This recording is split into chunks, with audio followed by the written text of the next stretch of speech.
जय हिंद साथियों, मैं Shahid Shaukat news plus से। किरीट सोमैया जी आज फिर लाउडस्पीकर को लेकर आए और शिवाजी नगर चौकी के बाजू में बनी हुई मस्जिद को लाउडस्पीकर उतारा गया और किरीट सोमैया ने यह भी कहा है कि ये रोड पर मस्जिद बनी हुई है।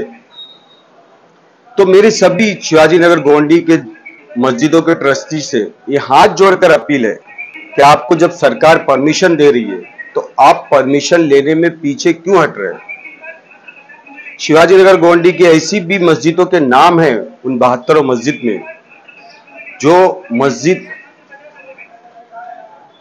बड़ी मस्जिद मानी जाती है, उसके बावजूद भी आप लोग ताज्जुब है कि परमिशन नहीं ले पा रहे। अरे आखिर क्या दिक्कत आ रही है आपको? दिक्कत बताने से उसका हल निकलता है। आइए सुनते हैं कि किरीट जी ने क्या कहा। आता मुंबईत मस्जिदच्या नावाने लेन जिहाद की शिवाजीनगर पोलीस स्टेशनचा 100 फूट अंतरावर रस्त्यावर मस्जिद बांधण्यात आली आहे। रस्त्यावर मस्जिद, पोलीस स्टेशनचे सिनियर माझ्या समक्ष उपस्थित आहेत। हे नटवरलाल कंपाऊंड मध्ये म्हाडा वसाहतीत इथले हिंदू नागरिक गेले अनेक महिने तक्रार करतात, पोलीस काही कारवाई करत नाही। महापालिकेचे अधिकारी मूर्ख बनवायचे उद्योगधंदे।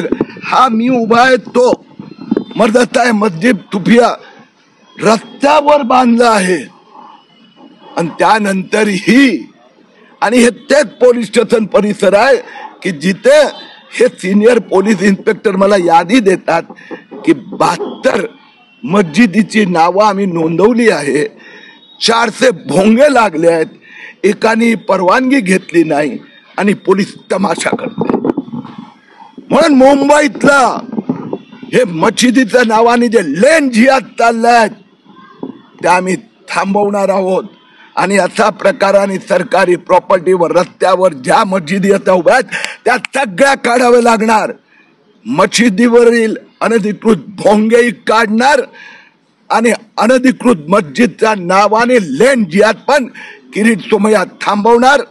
मुख्यमंत्री देवेंद्र फडणवीसनी पण पोलिसांना सूचना दिल्या आहेत की अशा प्रकाराने लेन जिहादच्या नावाने मशिदी त्याच्यावरील भोंगे याच्यावर कडक कारवाई करावी लागणार। आले तुम्ही पोलिसांशी या अधिकाऱ्यांशी बोललात तर तुम्हाला सोशल मीडियावर धमकी आली होती, तुम्हाला घरात मारण्याची भाषा केली गेली होती, जशाच तसं आंदोलन शिवाजीनगरचा ह्या प्रश्नावर धमकी आलेली होती, त्याबाबत तक्रार देखील करायला आली। त्याचं कारणच आहे की ह्या शिवाजीनगर परिसरात जे 72 मस्जिदी पोलिसांनी नावं दिली ना त्यांना अर्धी अनधिकृत आहेत, अर्धी सरकारी जमीन काबीज केली आहे किंवा रस्त्यावर बांधलेली आहेत।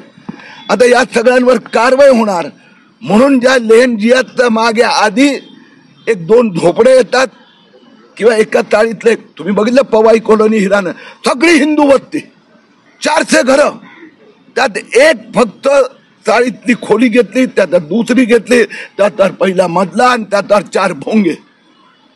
तर हे जे मुंबई आणि MMR परिसरात चाललंय, धमक्या फक्त नाही हो, घरी येऊन घुसून मारण्याची बाता करतात आणि हा पोलीस ऑफिसर हे पोलीस ऑफिसर त्यांना प्रोटेक्शन देतात। कारण याच गृहस्थांनी जानेवारीमध्ये अशाच प्रकाराने धमकी दिली होती, पोलिसांनी FIR दाखल केला। त्यानंतर परवा जे मला धमकी आली, खुलेआम तो व्हिडिओवर सांगतोय किरीट सोमैया के घर में घुस के मारेंगे, त्यानंतर यांनी NC नोंदवली।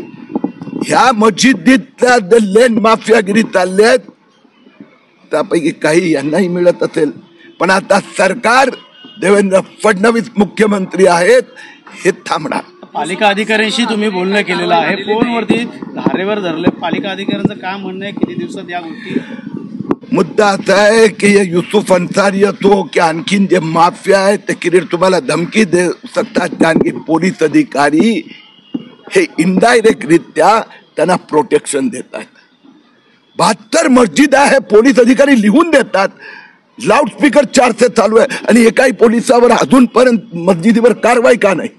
म्हणून देवेंद्र फडणवीसने सगळ्यांना निर्देश दिले आहेत आजपर्यंत तुमची माफियागिरी चालली, आता चालणार नाही. एक एक पोलीस स्टेशनवर जाऊन किरीट तुम्हाला हिशोब घेणार आहेत.